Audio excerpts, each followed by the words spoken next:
World War II was a conflict defined not only by soldiers and strategies, but also by machines. Among these machines, the American M4 Sherman tank stood out as one of the most produced and most influential armored vehicles of the war.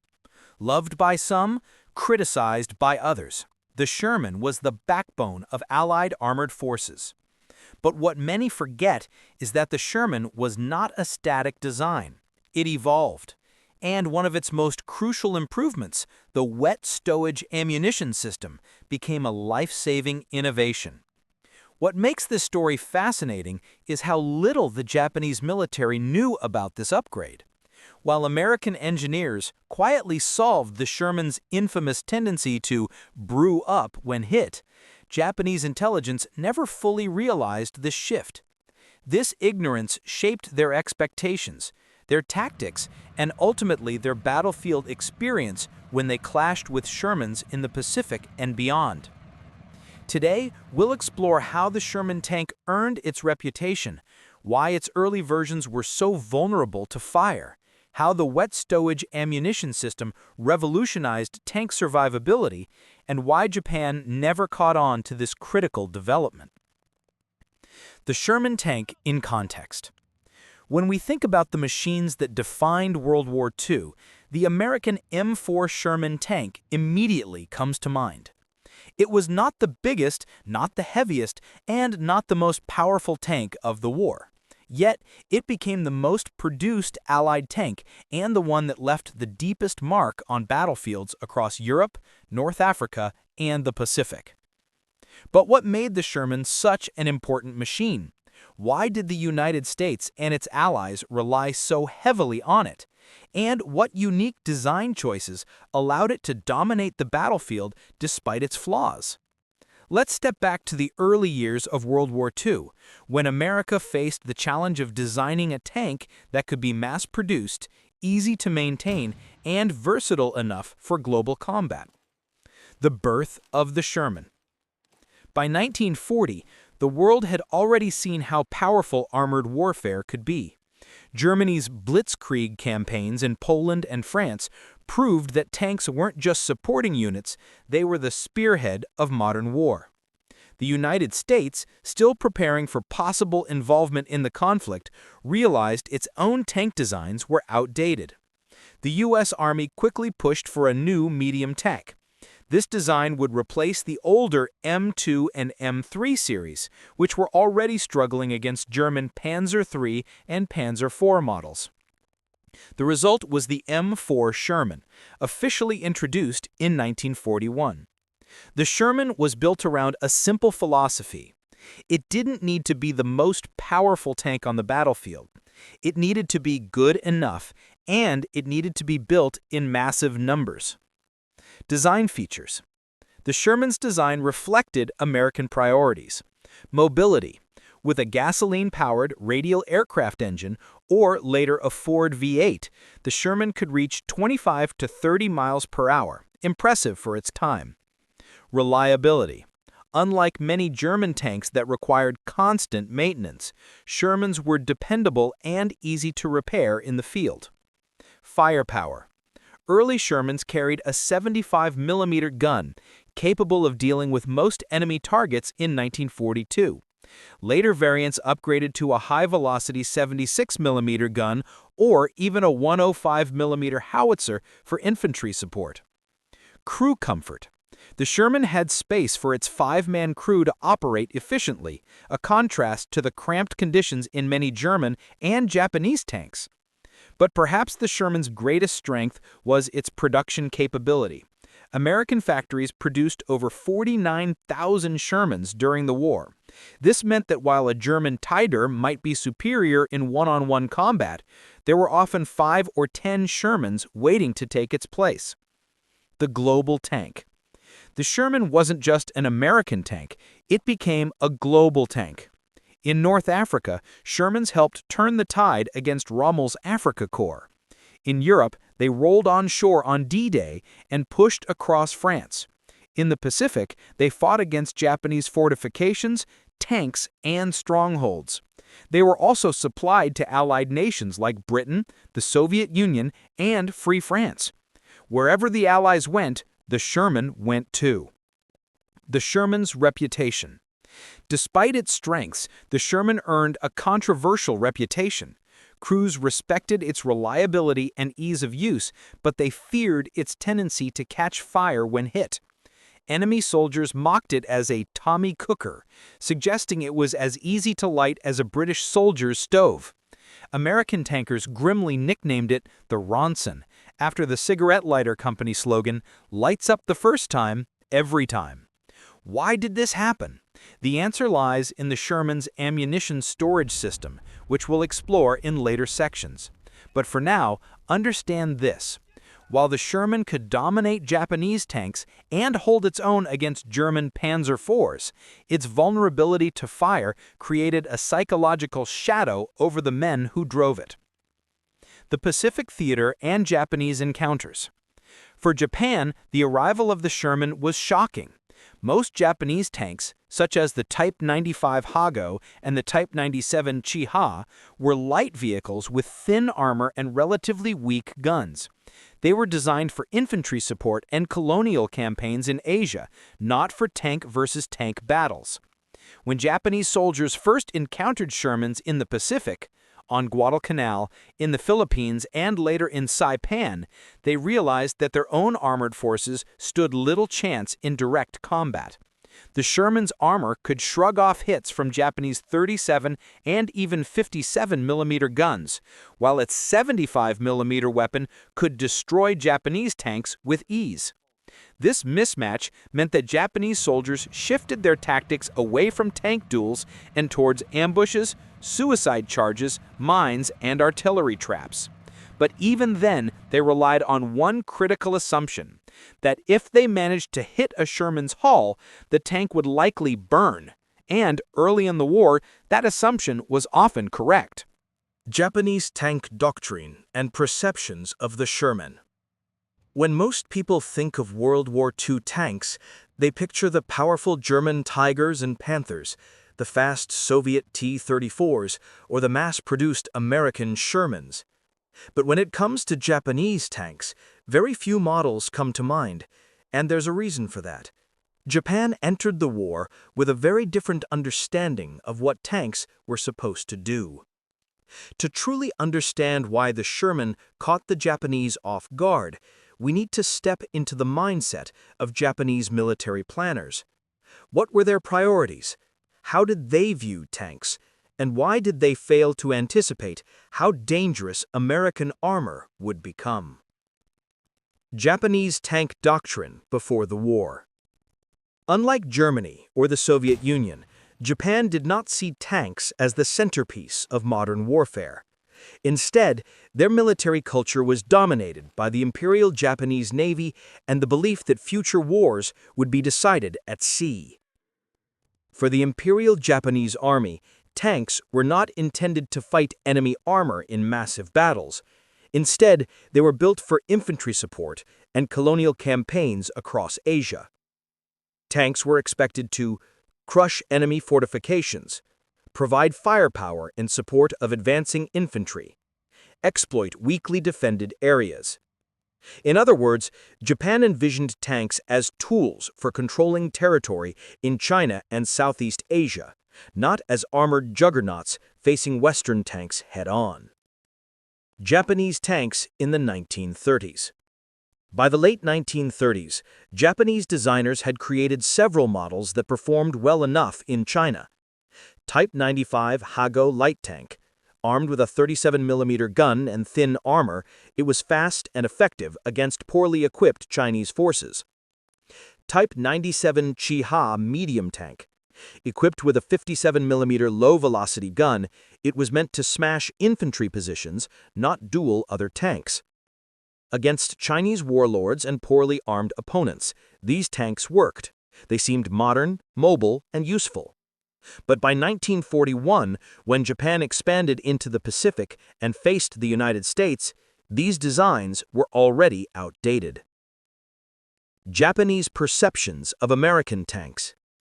When American Shermans arrived on the battlefield, Japanese soldiers were stunned. Compared to their own tanks, the Sherman looked enormous. It was better armed. The Sherman's 75mm gun could easily destroy Japanese tanks at long range. Better armored. Japanese 37 and 57mm guns bounced off Sherman armor unless they hit from close range at the right angle. Better protected by crew layout. The Sherman had 5 men, each with specialized roles, making it faster in combat decisions. Early reports from the Philippines, Guadalcanal, and New Guinea described the Sherman as nearly unstoppable. Japanese crews who tried to engage them were destroyed almost instantly. The psychological effect was huge. Japanese tankers quickly realized that their machines could not stand against Shermans in open battle.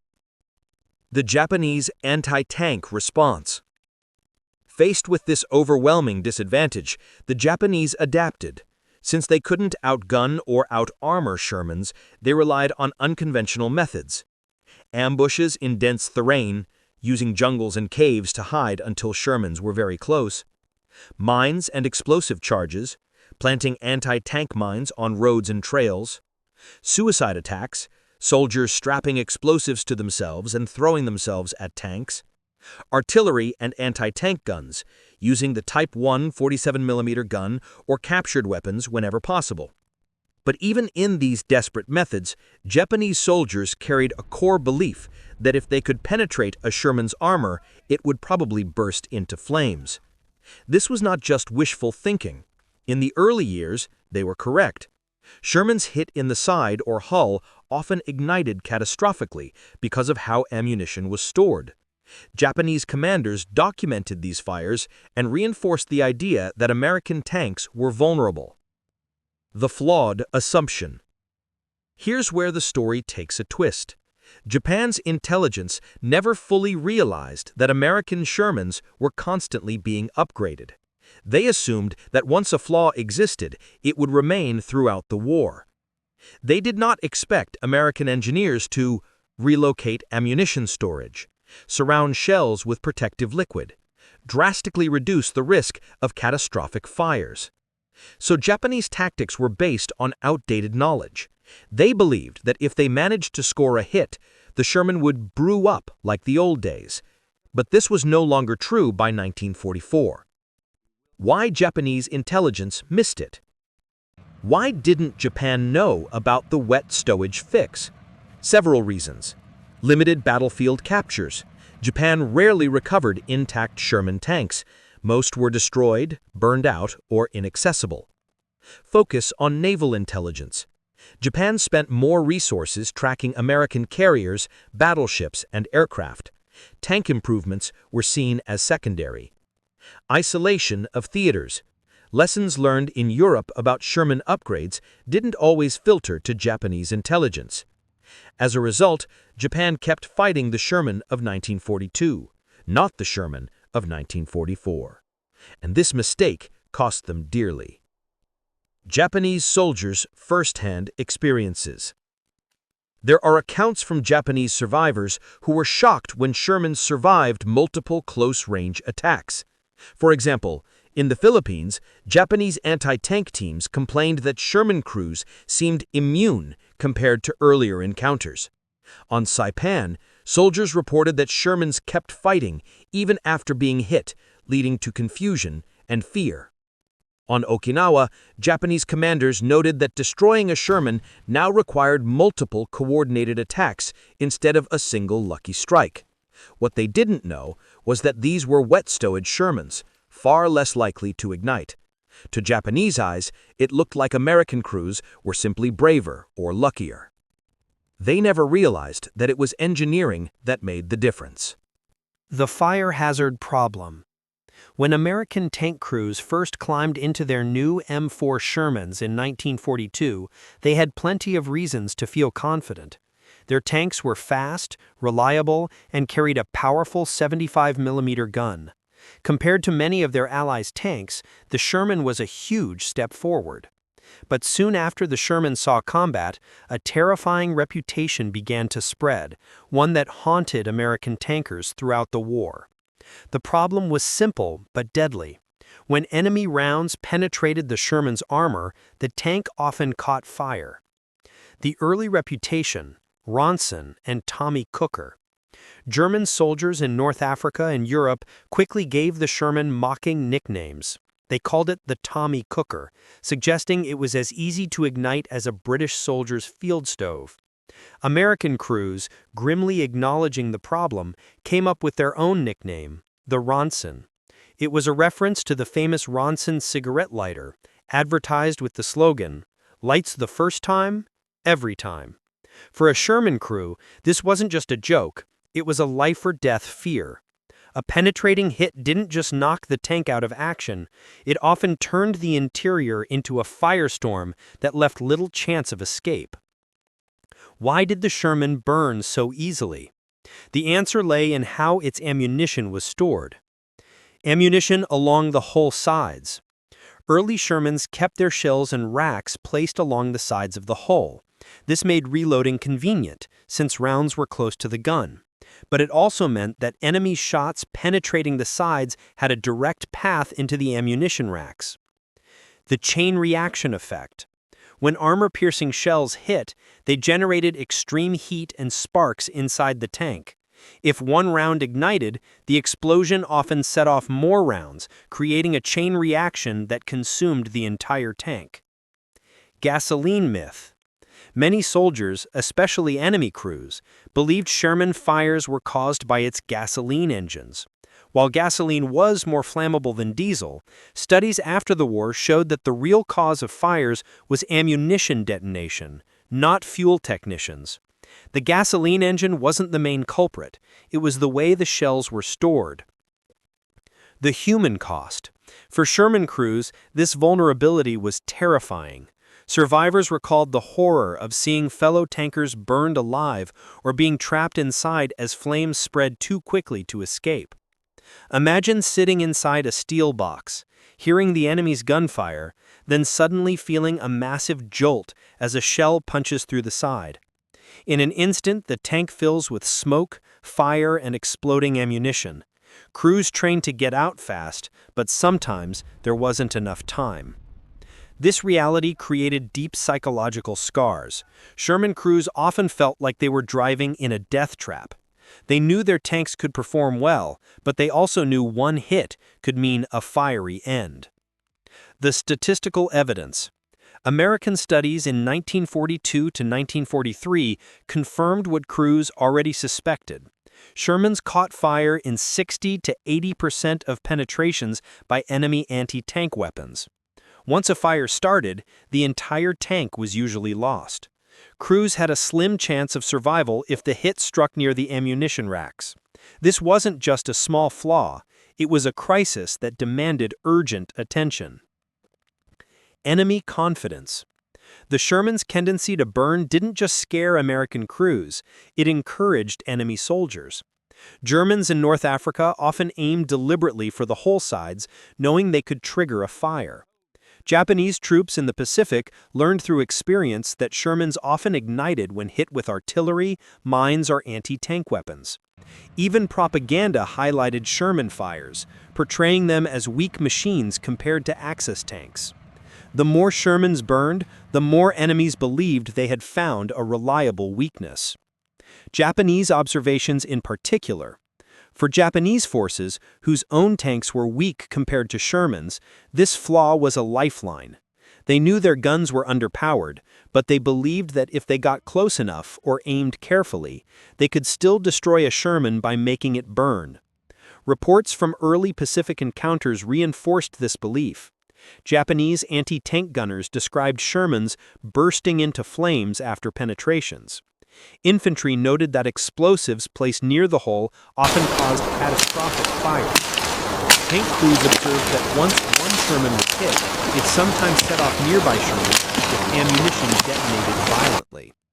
This encouraged the Japanese to double down on risky close-quarters anti-tank tactics, convinced that even if they sacrificed themselves, they could set Shermans ablaze.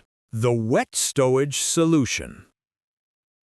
By 1943, the U.S. Army knew it had a problem on its hands. The Sherman was America's main tank, the backbone of armored divisions across the globe. But battlefield reports told a grim story. Too many Shermans were burning after a single hit.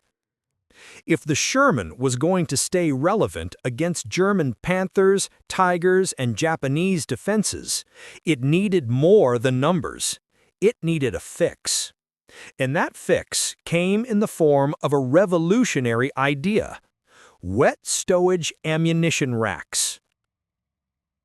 How the idea was born. American engineers began studying wrecked Shermans and conducting ballistic tests. They wanted to understand exactly why the tanks burned so easily. The evidence was clear. In over 60% of penetrations, it was the ammunition, not the fuel, that ignited the fires. Rounds stored along the hull sides acted like blast fuses waiting to be triggered by enemy shells. Even non-fatal hits could set off a catastrophic fire if the ammunition cooked off. The solution wasn't to redesign the entire tank. Instead, it was to redesign how and where ammunition was stored. The engineering breakthrough.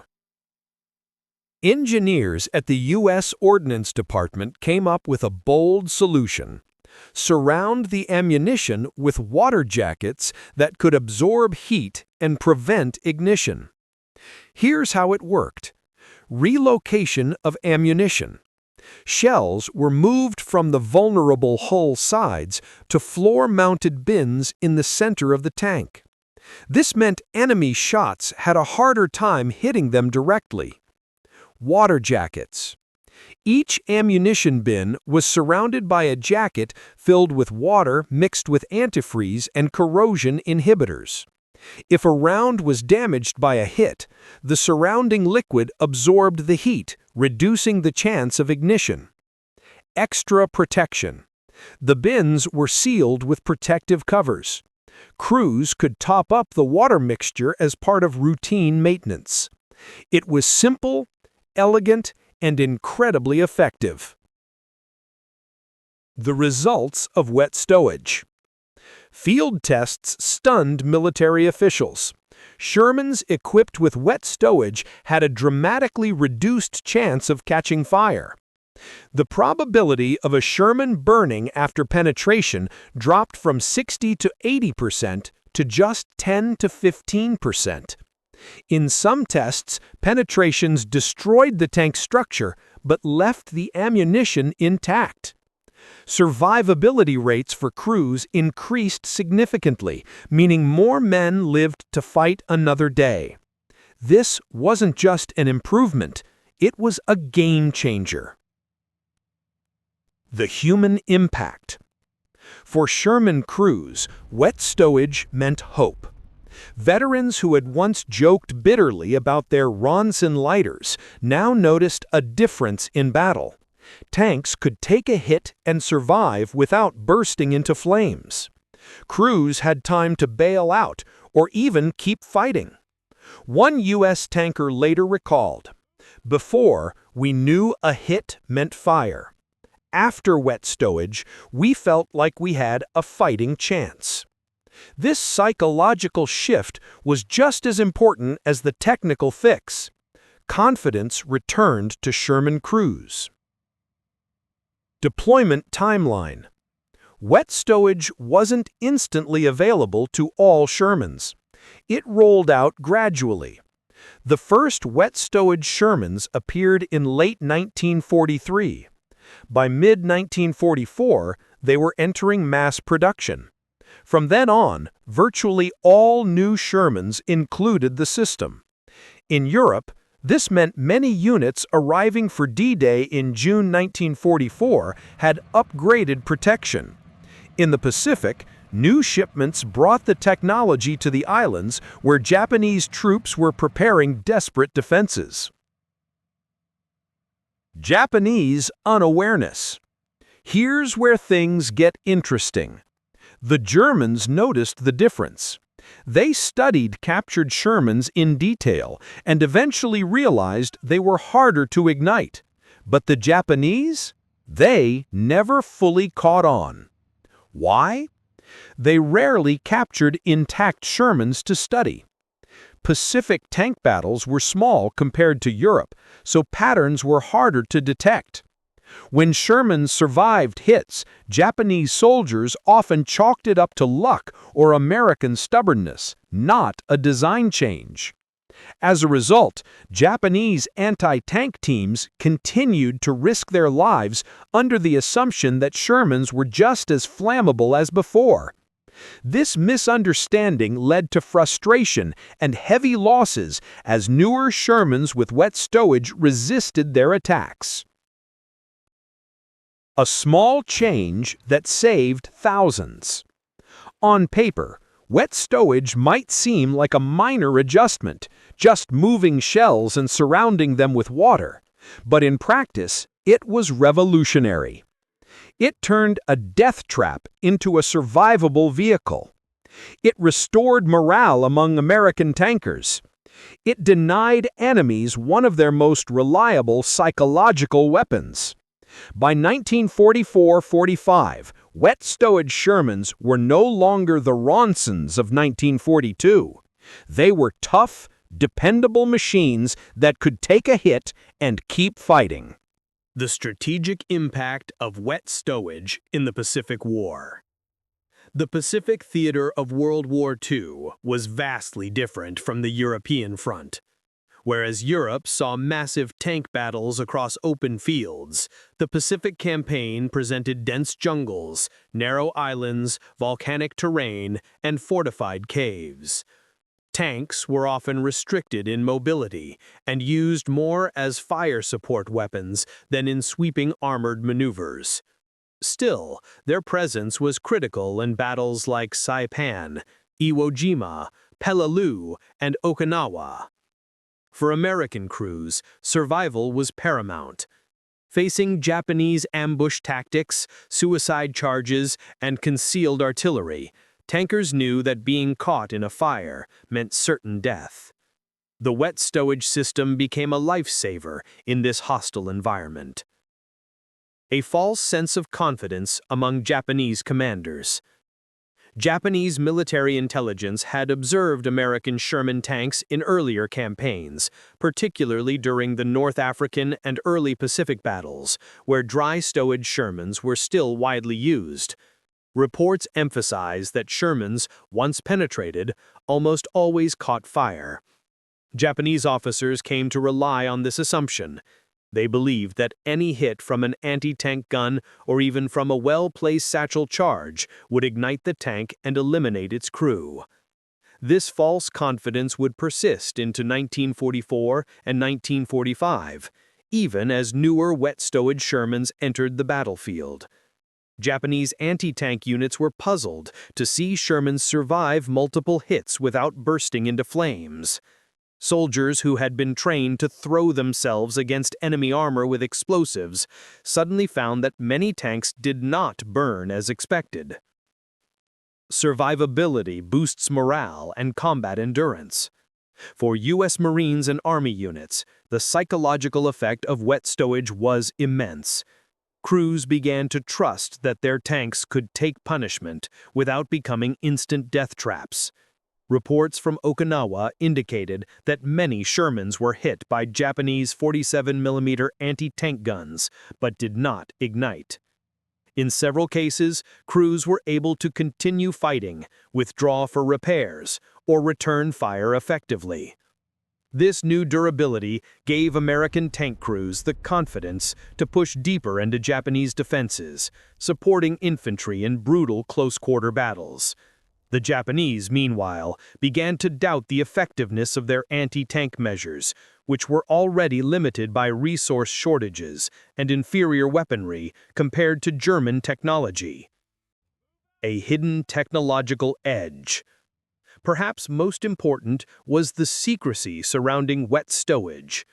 Unlike Germany, which had advanced intelligence gathering and technical analysis of Allied equipment, Japan lacked the same level of battlefield exploitation.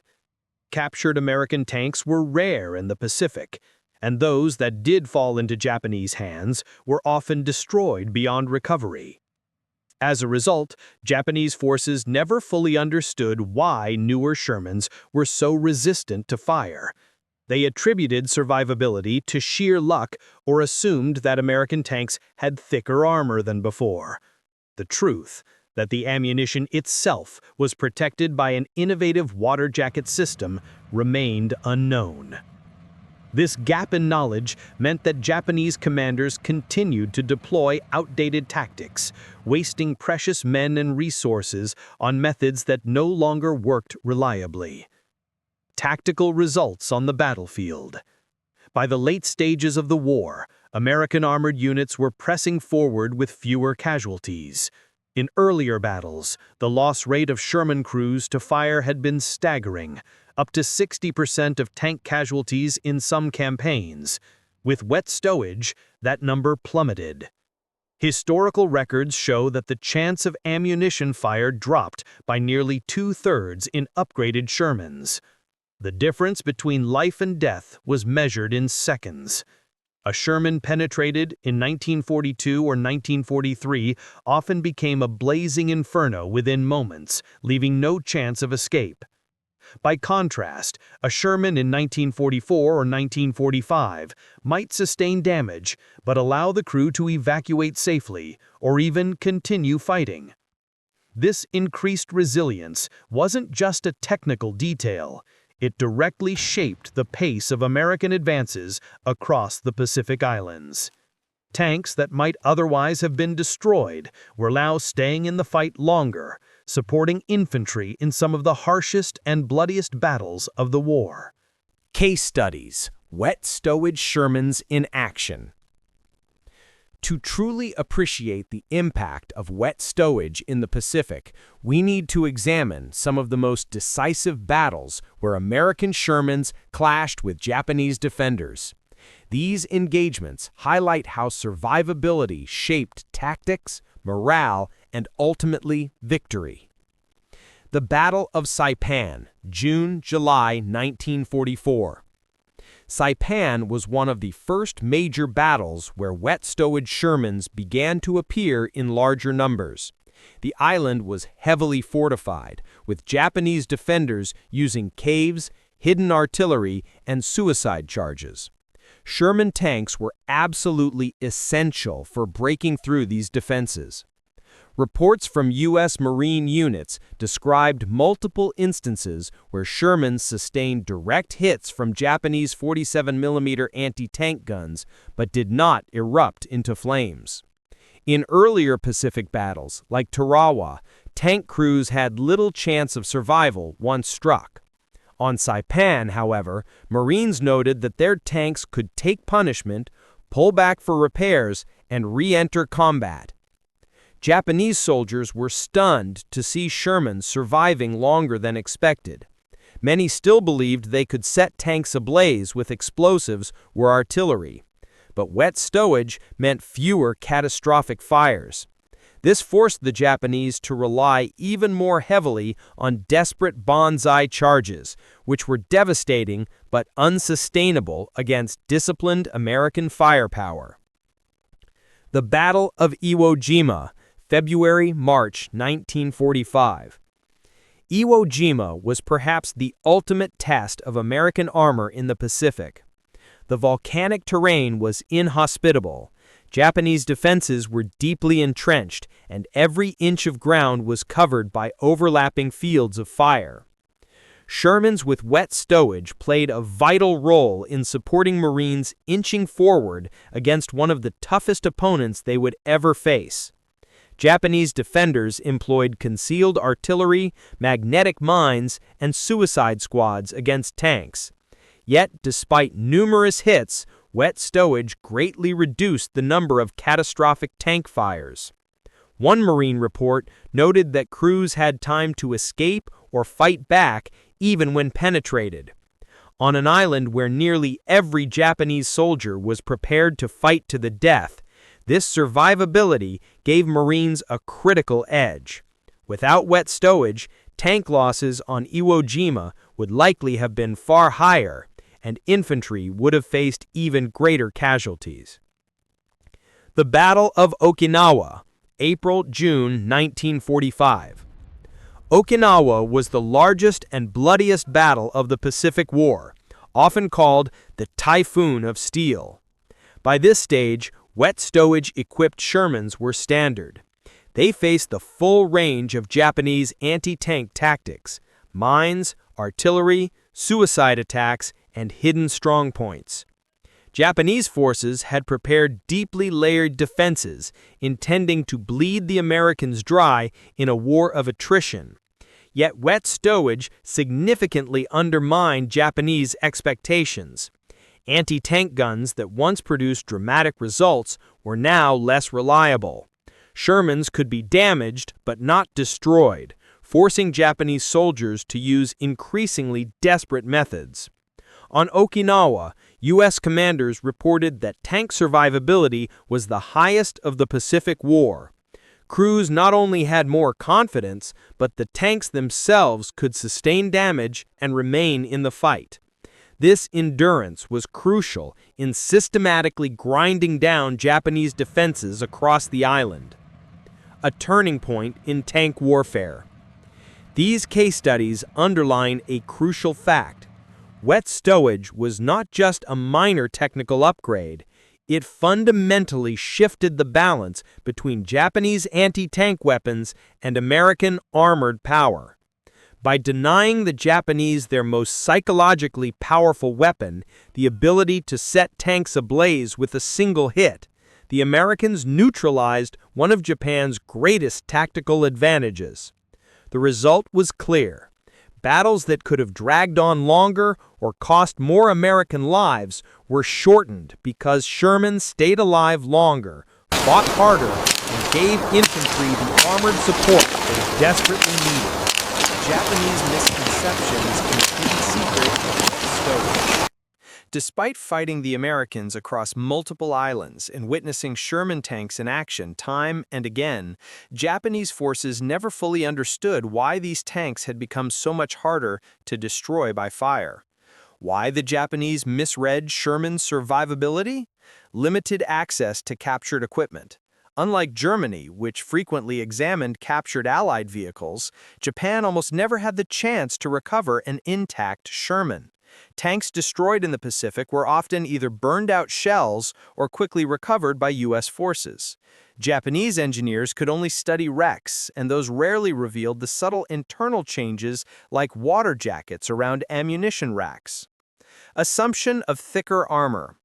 Japanese officers often assumed that the reason Shermans were not catching fire as frequently was because the tanks had been given heavier armor plating. This fit their worldview, since Japan itself was struggling to upgrade its tank designs and believed the Americans simply had superior industry to keep improving armor thickness. Overconfidence in surefire tactics. Japanese training manuals continued to emphasize suicide charges with satchel charges, grenades, and magnetic mines. Soldiers were told that once they penetrated the Sherman's hull, fire would be inevitable. But by 1944-1945, this was no longer the case. Countless Japanese soldiers sacrificed themselves in vain, never realizing that the Americans had quietly solved the fire trap problem. Lack of technical intelligence sharing. Japan's intelligence networks were stretched thin. The empire had lost naval supremacy, limiting the transfer of detailed reports. Even if some units suspected changes in Sherman's survivability, that information rarely spread across the entire military before it was too late. The power of secrecy. The U.S. military did not openly advertise the wet stowage upgrade. To the outside observer, a Sherman with dry stowage looked identical to one with wet stowage. Only the crew and engineers knew about the new system hidden inside the hull. By keeping this low profile, American commanders ensured that their enemies remained in the dark. Japanese soldiers never adjusted their tactics to account for the increased survivability of U.S. armor. What they saw on the battlefield, their weapons failing where they once succeeded, was attributed to luck, not innovation. The consequence of misunderstanding. This misunderstanding had profound consequences. Japanese anti-tank units wasted scarce artillery ammunition and manpower against Shermans that simply would not ignite. Suicide tactics became even more desperate, leading to enormous Japanese casualties with diminishing returns. U.S. troops gained a psychological advantage, knowing their tanks were tougher, while Japanese morale eroded in the face of increasingly ineffective attacks. The post-war discovery. Only after Japan's surrender in 1945 did surviving engineers and officers learn the truth. U.S. reports, photographs, and technical documents revealed the secret. Ammunition stored in protective water jackets, reducing the risk of fire by nearly 2/3. For many Japanese veterans, it was a shocking revelation. The weapon they had thought so vulnerable, so easy to destroy with a single hit, had been quietly transformed into a far more resilient machine. By the time they understood, the war was long over. The human factor, tank crews, and morale. Technology alone does not win wars. The men who operated the machines, their morale, and their willingness to press forward under fire were just as important as armor thickness or gun caliber. Wet stowage, while a technical innovation, had profound psychological effects on American tank crews. Life inside a Sherman before wet stowage. For crews in early Sherman models, 1942 to 1943, fear of fire was constant. Tankers nicknamed the Sherman Ronson after the cigarette lighter brand because it lights up the first time, every time. Many crews knew that if their tank was penetrated, they had only seconds before the entire interior was engulfed. Training emphasized rapid escape drills, but in combat, cramped conditions and injuries often made escape impossible. Survivors carried haunting memories of comrades burned alive inside tanks. This fear shaped how aggressively crews used their vehicles. Hesitation, caution, and even reluctance to engage at close range often stemmed from the knowledge that their Sherman was a rolling tinderbox. The morale shift with wet stowage. By 1944, the arrival of wet stowage models changed everything. Crews noticed that penetrations no longer resulted in instant infernos. Confidence grew, with tankers pushing their machines further into Japanese strongholds. Survivability rates increased. Studies showed that fire incidents dropped by as much as 66% in upgraded Shermans. Tankers began to believe they could survive being hit, and often they did. This psychological shift cannot be overstated.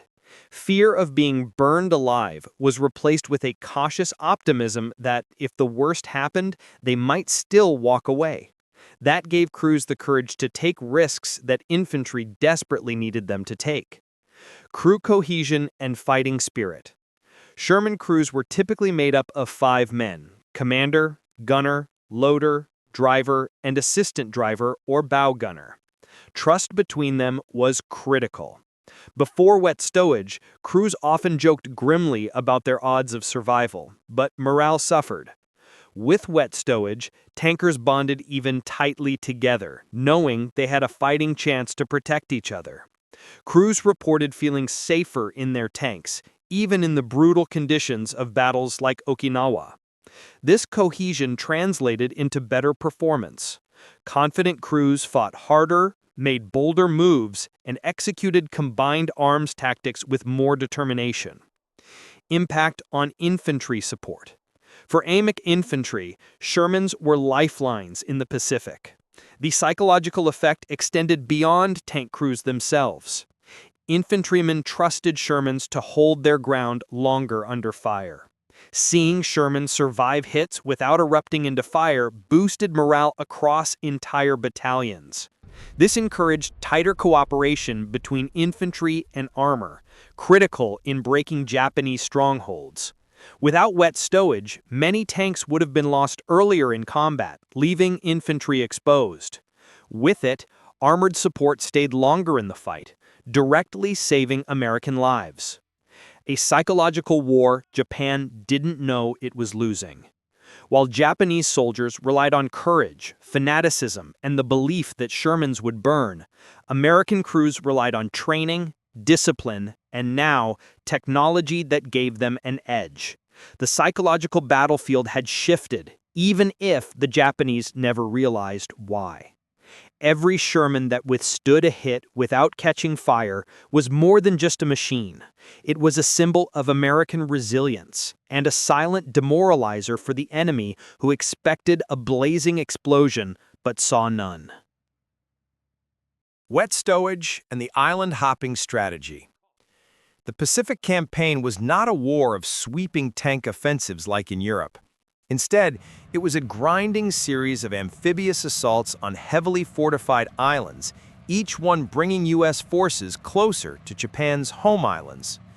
This strategy, known as island hopping, relied heavily on combined arms: infantry, artillery, naval gunfire, air support, and armor. Shermans, despite the difficult terrain, played a crucial role in almost every major landing. Their effectiveness, however, depended on one key factor: survivability. The island-hopping blueprint. Capture one island. Build an airfield. Use that airfield to support the next assault. Repeat until Japan itself was within striking range. Each step required breaking through Japanese defenses designed to inflict maximum American casualties. On coral atolls, volcanic terrain, and jungle fortresses, Shermans became indispensable for blasting bunkers, suppressing strongpoints, and shielding infantry. But without improved survivability, American armor could have been neutralized early in each fight, leaving infantry exposed. Wet stowage ensured the tanks lasted longer, supporting the relentless momentum of the island-hopping campaign. Survivability as a strategic multiplier. At first glance, reducing the risk of fire inside a tank might seem like a small technical upgrade, but in practice, it had wide-reaching strategic effects. Preserving crew experience. Each Sherman represented 5 highly trained crewmen. If a tank burned, not only was the machine lost, but often the crew as well. Wet stowage meant more crews survived hits, keeping veterans in the fight and preserving invaluable battlefield experience. Maintaining momentum. Island hopping relied on speed. A stalled advance meant more casualties. With wet stowage, Shermans could absorb punishment, recover, and rejoin the battle quickly. This kept defensives moving instead of bodying down. Reducing supply strain. Every destroyed Sherman had to be replaced, often shipped thousands of miles from the U.S. mainland. Wet stowage extended tank life, reducing logistical burdens at a time when supply chains were already stretched thin across the Pacific. Psychological leverage. As discussed earlier, infantry confidence in tanks increased when Shermans survived longer. On a strategic level, this translated into more aggressive assaults and fewer delays, directly shaping the pace of campaigns. Case in point, Okinawa's proving ground. On Okinawa, Shermans often fought for weeks in muddy, hilly terrain against deeply dug-in Japanese defenses.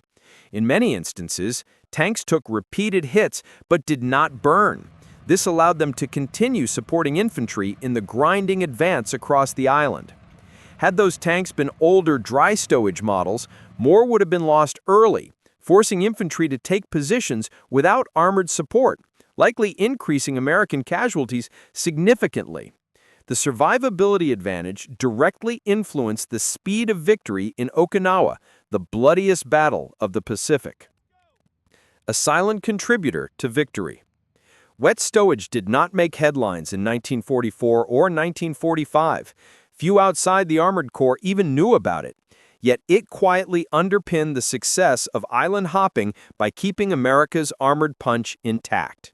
In a theater where tanks were already limited by terrain, every single Sherman mattered. Wet stowage ensured that when America landed on Saipan, Iwo Jima, and Okinawa, its tanks didn't just fight, they endured. The legacy of wet stowage and its influence on future tank design. While wet stowage was born as a battlefield necessity in World War II, its impact reached far beyond the war itself. The lessons learned from this innovation would shape not only U.S. tank development, but also armored warfare doctrine worldwide. A revolutionary concept in tank safety.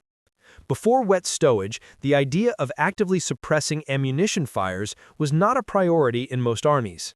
Tank design largely focused on armor thickness, gun size, mobility.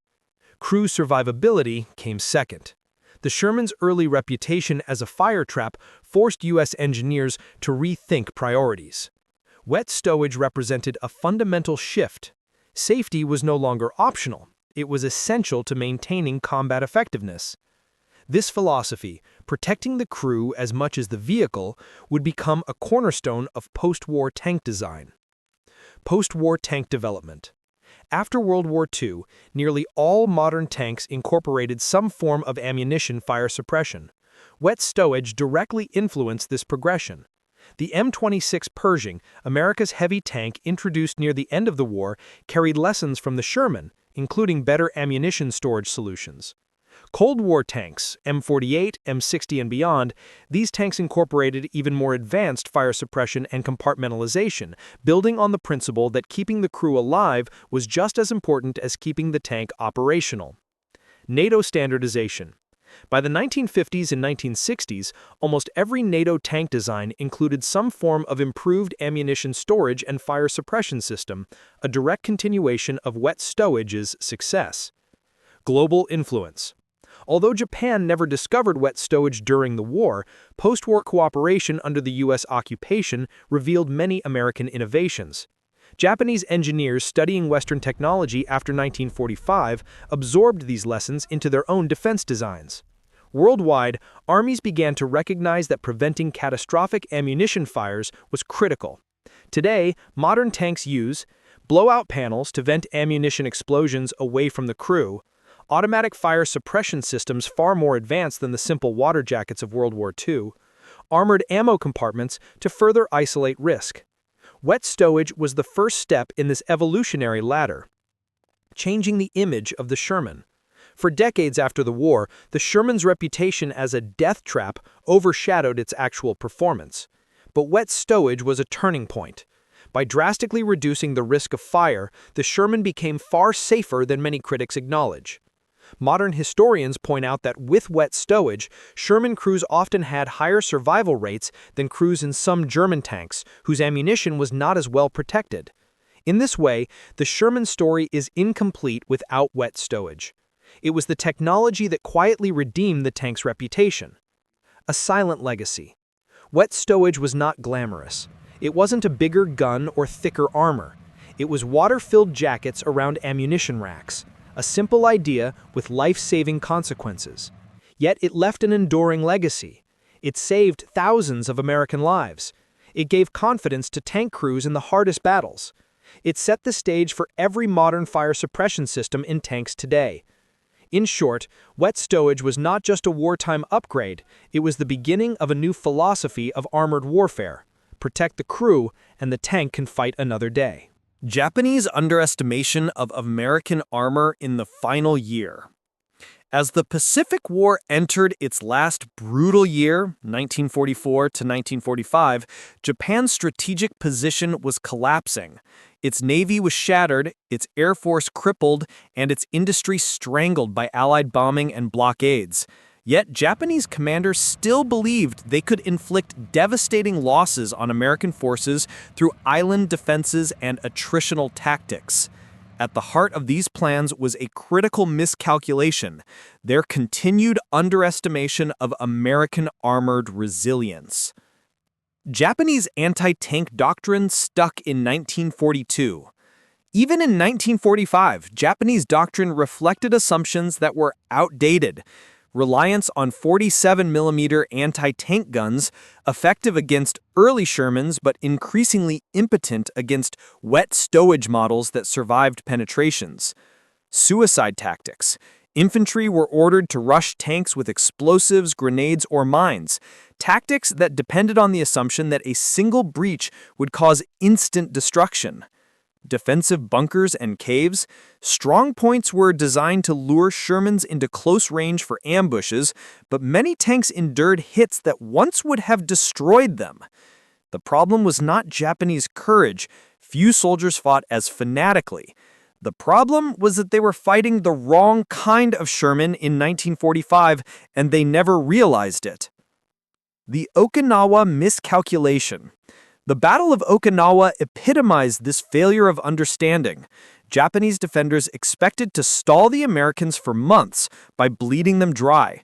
They anticipated high tank losses, which would slow the U.S. advance and sap morale. But wet stowage Shermans upset these calculations. Tanks survived hits that Japanese artillery units had counted on to destroy them. Crews often escaped or re-entered the fight, preserving U.S. armored strength. Infantry attacks against vulnerable Shermans failed, costing thousands of Japanese lives in futile assaults. The Japanese had prepared for the Sherman of 1942, but instead faced the Sherman of 1945, far tougher, far deadlier, and far harder to kill. Home island preparations. By mid-1945, Japanese military planners were preparing for Operation Downfall, the anticipated Allied invasion of Japan itself. Millions of civilians and soldiers were mobilized, with crude anti-tank weapons stockpiled for desperate resistance. Yet these preparations were based on flawed assumptions. Japanese strategy still relied on burning Shermans with mines, satchel charges, and artillery, tactics already proven unreliable against wet stowage-equipped tanks. Had the invasion occurred, Japan would have discovered the full extent of their error in the most devastating way possible. Why they never learned the truth? Lack of battlefield recovery. The Pacific terrain and relentless U.S. logistics meant Japan rarely recovered intact Shermans for study. Overconfidence and fanaticism. Leaders placed faith in human sacrifice to make up for technical inferiority, assuming courage alone could destroy tanks. No intelligence network. Unlike Germany, Japan had no systematic way to study and share enemy technical data. Each island fought in isolation. The result was a persistent blind spot. Japan continued to believe Sherman tanks were as vulnerable to fire as they had been in 1942, never realizing that U.S. innovation had quietly nullified one of their most effective anti-tank advantages. A fatal underestimation. This underestimation was more than a tactical error. It was strategic. By failing to recognize the Sherman's improved survivability, Japan wasted manpower, relied on outdated doctrine, and planned for a defense that would never have worked. In essence, wet stowage didn't just save Sherman crews, it undermined Japanese strategy at its core. Lessons of wet stowage. Small innovation, big impact. When we think of war-changing technologies, the mind often goes to massive aircraft carriers, atomic bombs, or jet fighters. But sometimes, a seemingly small innovation, like water jackets around ammunition racks, can reshape entire battlefields. The wet stowage system of the Sherman tank is one of those overlooked yet decisive innovations. A simple concept and a transformational result. At first glance, wet stowage seems almost trivial. Add water and antifreeze around the shells, so if the tank is penetrated, the ammo doesn't ignite. But the implications were huge. Survivability multiplied. Crew death rates dropped dramatically. Psychological confidence. Sherman crews stopped living in fear of instant fire. Operational endurance. More tanks stayed in the fight longer, bolstering momentum. A single penetration no longer guaranteed a burning wreck. Instead, the Sherman became a resilient war machine, able to keep pushing forward even when hit. Why Japan couldn't match it? The Japanese military in 1944-1945 was trapped by constraints that made replicating such improvements nearly impossible. Industrial limits. Japan's economy was already overstretched by naval and air production. Tank development was neglected. Technological lag. Their tanks, like the Type 95 Hago and Type 97 Shiha, were obsolete compared to American armor, and they lacked resources to modernize. Doctrinal blindness. Japanese planners emphasized offense through human sacrifice rather than defensive survivability through engineering. Thus, while the U.S. improved and adapted, Japan doubled down on outdated tactics. The ripple effect across the Pacific. Because of wet stowage, fewer American casualties. Thousands of tank crewmen lived to fight another day. Faster campaigns.